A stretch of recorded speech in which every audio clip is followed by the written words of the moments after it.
Welcome everybody to this week's webinar, and it's a subject which has come, I think, at the most oddest time, because of course we know that this lockdown is going to carry on, and certainly the pinch is evident from the retraction in the economy by 20%. So the obvious place where people are looking to save costs is their biggest liability, which is indeed their lease.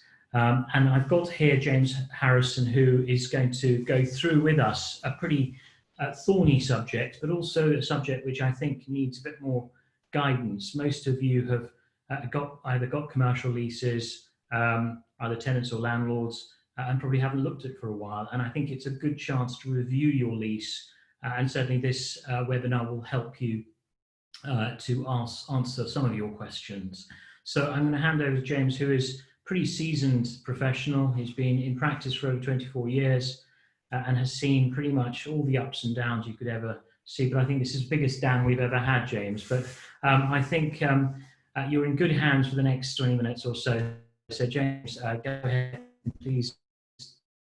We are on breaking commercial leases. Right. Good afternoon, ladies and gentlemen. This is going to be a brief overview of a fairly technical subject, and I will try and explain some of the basics, which is probably where you need to start before you take more detailed legal advice. So what we're going to look at today is what to look out for in the lease, when it should be done. For the tenants, is there a get-out clause, and landlords, how to lock in tenants. So, first of all, what you need to do is, clearly you need to look at the lease and you need to look at the term expiry date. Then you need to consider if there are any break clauses in the lease. And then finally, you need to consider whether the lease offers protection to the tenant under Part 2 of the Landlord and Tenant Act 1954. So first of all, we will look at the lease, then we will consider when does the term expire. I'll put term in inverted commas, more of which later, but basically there are two types of term. Can the tenant or the landlord wait for the term to expire? So if the term is, say, it expires in a year's time, the tenant or the landlord may be happy to wait until the expiry of the term, and then the parties can go their own way, and there's no need to negotiate or serve break clauses and so on. But given that things may come to a head much sooner than that, if there are if they can't wait till when the term expires, they need to consider if there are any clauses which allows either party to bring the lease to an end early. Then we'll consider Part 2 of the Landlord and Tenant Act 1954 and the implications, particularly on the landlord. And then finally, having considered if there's any break clauses, consider the implications of the 54 Act, we will then briefly look at the other options of terminating the lease, namely a surrender. So there can be either an express surrender or an implied surrender, which is basically the actions of either party in effectively bringing the lease to an end, but without any document. So when should all this be done? Well, clearly, when you enter into a lease, the parties should consider how long a term they want, bearing in mind the projections for their business and their needs going forward. If, having entered the lease and the future business's projections change, or we've all been impacted by the current lockdown and economically suddenly things are looking far worse, then clearly you need to look at the lease as soon as possible. And please bear in mind that where there are break clauses in the lease, there are usually important time limits to bear in mind. So for the tenant, is there a get-out clause? Now, often landlords and tenants, as I've just mentioned, at the time of negotiating the lease, will negotiate an early termination clause known as a break clause. This gives some comfort to the tenant, knowing that he or she or their business is not tied into a long-term lease without the ability to get out if things suddenly change. Now, break clause is one that allows the landlord and or a tenant to end the lease before the expiration of the fixed term, often at a particular point in the lease or upon the occurrence of a particular event. Now, the parties wishing to exercise the right to break must carefully consider the wording of the lease. And in particular, in relation to the tenant must consider whether there's the form and content of the break notice already contained in the lease. Often leases will have the form of break notice in the lease, and it's simply a question of printing that out, signing it, and sending it off. More importantly, the tenant really does need to consider the time periods and deadlines for serving the break notice. Often notices will require 6 months or 3 months notice and to expire on a particular date. So you've got to be very careful when you serve the break notice. And the tenant would also have to consider what other conditions it would have to comply with in order to ensure that the break notice is not invalid. Now, the usual one is that the tenant has to be up to date with the payment of its rent on the actual break date. So the landlord will ensure that on the date the lease is to terminate, pursuant to the break notice, he has received all the rent. If for any reason at all the landlord hasn't received all the rent that is due, then he can effectively argue potentially that the break notice is invalid. The tenant will also need to ensure that he is up to date with other sums due under the lease, such as service charge. On the break date itself, the tenant must give vacant possession of the lease. So there's no question that when he vacates, the property is empty, it's empty of its belongings, and it's literally there available for the landlord to effectively move in, put in another tenant, and so on. Furthermore, some leases will require the tenant to comply with its repairing obligations. Now, this is not so usual now, but it used to be the case that the tenant, where it was under a full repairing lease, it would have to repair the obligation, anything, to ensure that when he hands the lease over to the landlord, there is no argument that the tenant hasn't kept it in repair. And finally, the tenant must consider whether the break clause actually applies to him or her. One has to consider whether the break clause itself was granted to a particular named tenant. So, for example, if it was granted to the original tenant, and then the tenant assigns the lease to a subsequent tenant, and that subsequent tenant then wants to break the lease, it may not be able to do so because that break clause was very specific and personal to the original tenant. All requirements in relation to a break clause should be strictly complied with to avoid the possibility of the notice being held invalid. And special regard should be had to the service by a landlord of a break notice on a tenant under the security of protection provisions of Part 2 of the 1954 Act. As mentioned earlier, there are two types of term. Now, where the landlord serves a break notice in a lease that gives security of tenure to the landlord, the contractual term of the lease will end, but not the tenancy itself. There is a statutory continuation of the tenancy, provided the tenant remains in occupation on the same terms until renewed or terminated in accordance with the Act. Therefore, there is a requirement for the landlord, in addition to serving the break notice, to serve a Section 25 notice specifying one of the grounds to bring the statutory tenancy to an end. The Section 25 notice opposing renewal will set out the grounds upon which the landlord wishes to terminate. That notice must state a termination date, but it cannot be more than 12 months nor less than 6 months from the service of the notice, and cannot be earlier than the contractual term date.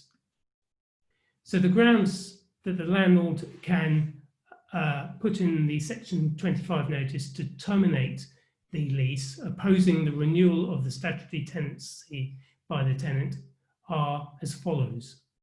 the tenant's failure to repay the rent, the tenant's persistent delay in paying the rent, any substantial breaches of other covenants by the tenant, suitable alternative accommodation offered by the landlord, subletting of part, the landlord intending to redevelop or demolish the premises himself, or the landlord intending to occupy the premises.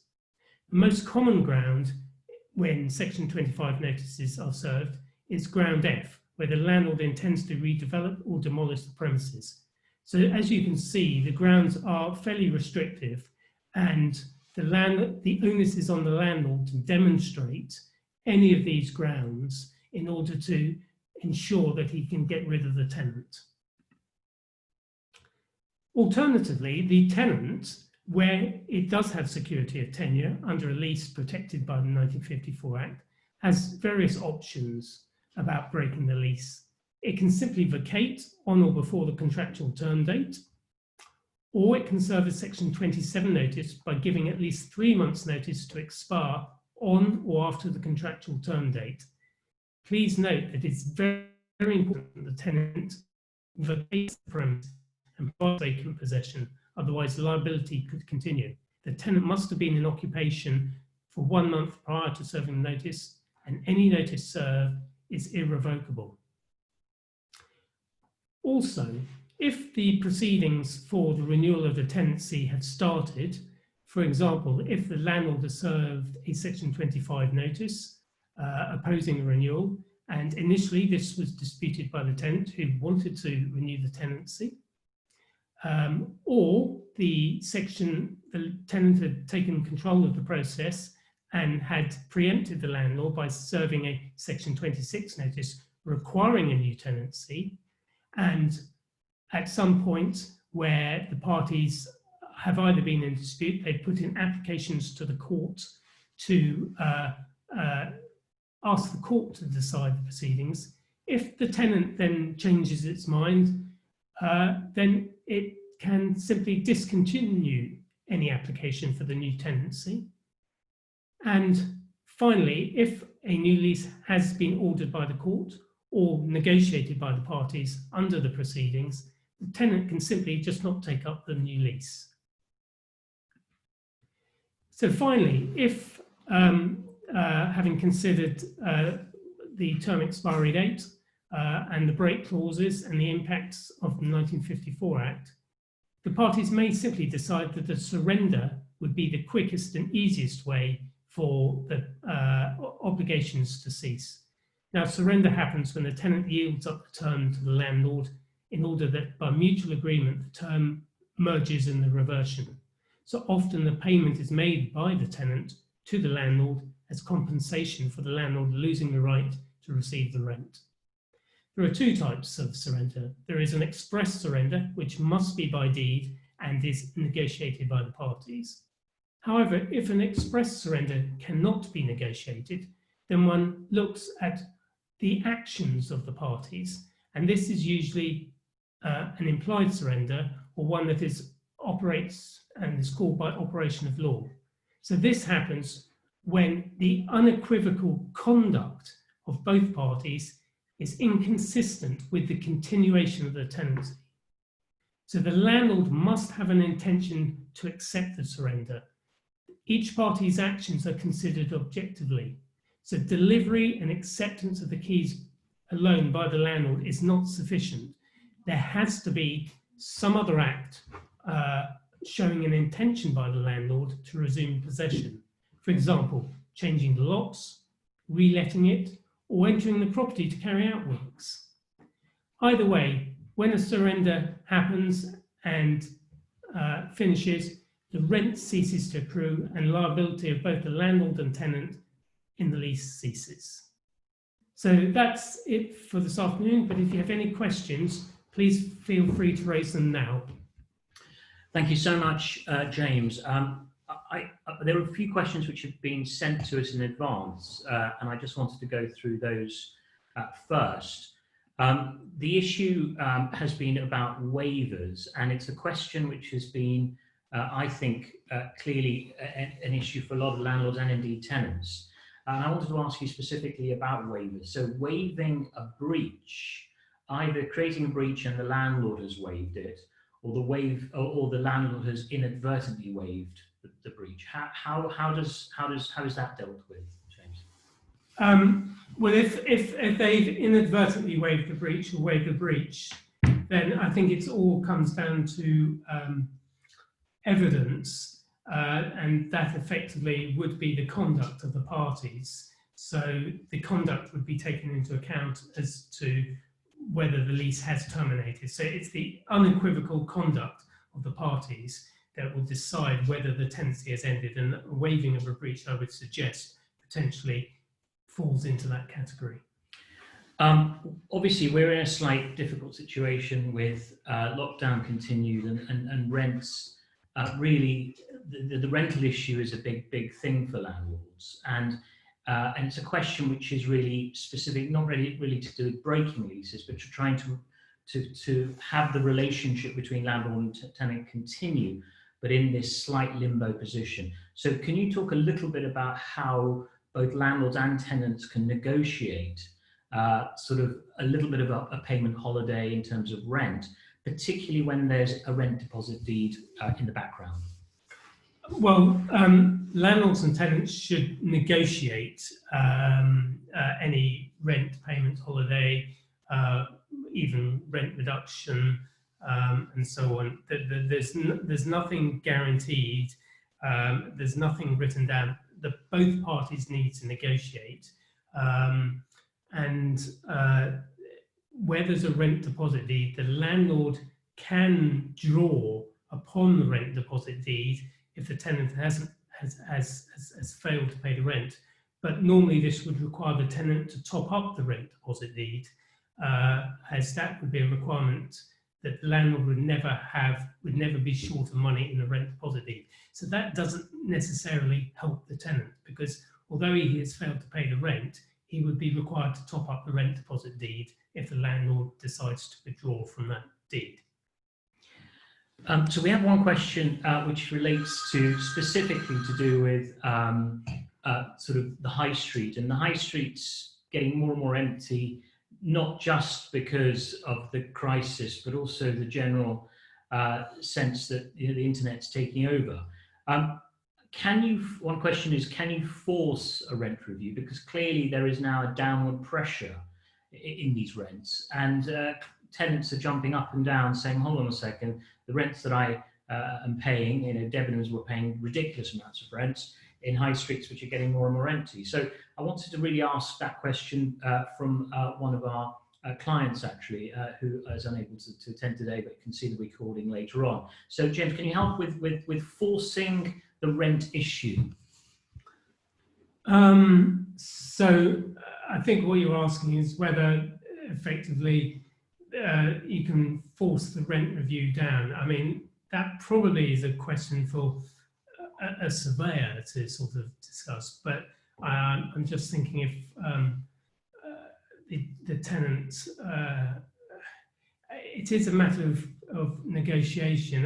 What you shouldn't do is just not do anything at all. You need to remain in communication with your landlord, because they realise that if a tenant can't pay, it's in the landlord's interest to negotiate with the tenant, because if he's left with an empty property, he may not have another tenant to fill it, so he will lose income anyway. We're sort of running out of time, but one other question, which is, again, really pertinent, is whether to be protected under the 54 Act or to just create a license. The landlords are particularly asking this question because, of course, you have the added benefit of getting rid of tenants when they're delinquent, but really you have this constant issue of protection and not protection. Do you have a view on this and how the market's going in terms of protected leases?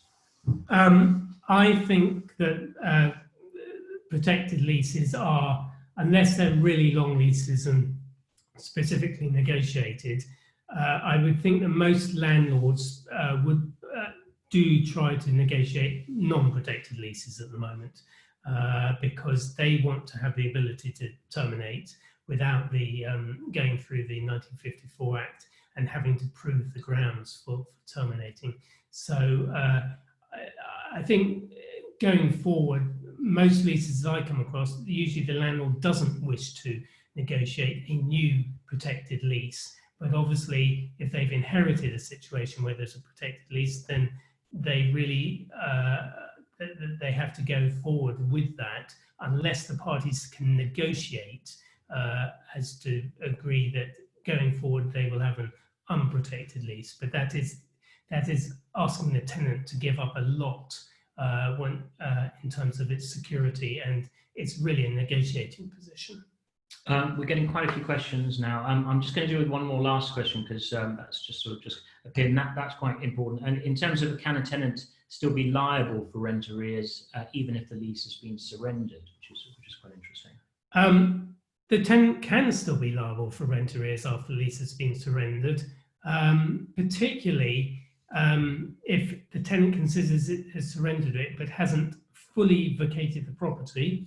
If its belongings are still in the property, if the property cannot be used by the landlord without the landlord having to deal with its belongings, the tenant's belongings, and so on. So, and often at the end of the lease, there potentially will be a schedule that the tenant will have to comply with. So, in terms of the rent payable, as long as it's fully vacated the property, then it should be okay. But any question of not giving up vacant possession, and that's not just physical possession by the people, but it's all its fixtures and fittings and so on. Vacant possession means vacant possession. And sort of final, again, time ticking away. Can you negotiate a rent reduction under a tenancy at will, even if this is following the terms of the former lease? I'm not quite sure if that makes sense, but well, I think you can negotiate anything as long as the parties agree to negotiate. Yeah. Okay, so thank you so much, everybody. So obviously the questions there are about 5 or 6 questions we haven't had a chance to answer, but they will be answered to the various people who've asked them. We will continue next week for quite an interesting subject, and that is why should I have a shareholders agreement? And a lot of people who effectively go to bed with each other in a company simply dispense with shareholders agreements. And I think it's an important subject, and it's been discussed and the guidance given by our commercial solicitor, Tony Croxon. So next week on Wednesday at 3 p.m. Thank you, everybody, for joining. And again, keep the questions coming. If you haven't thought of any other questions and you have some, please send them across to us. Thank you so much. Have a lovely afternoon, everybody. Thank you.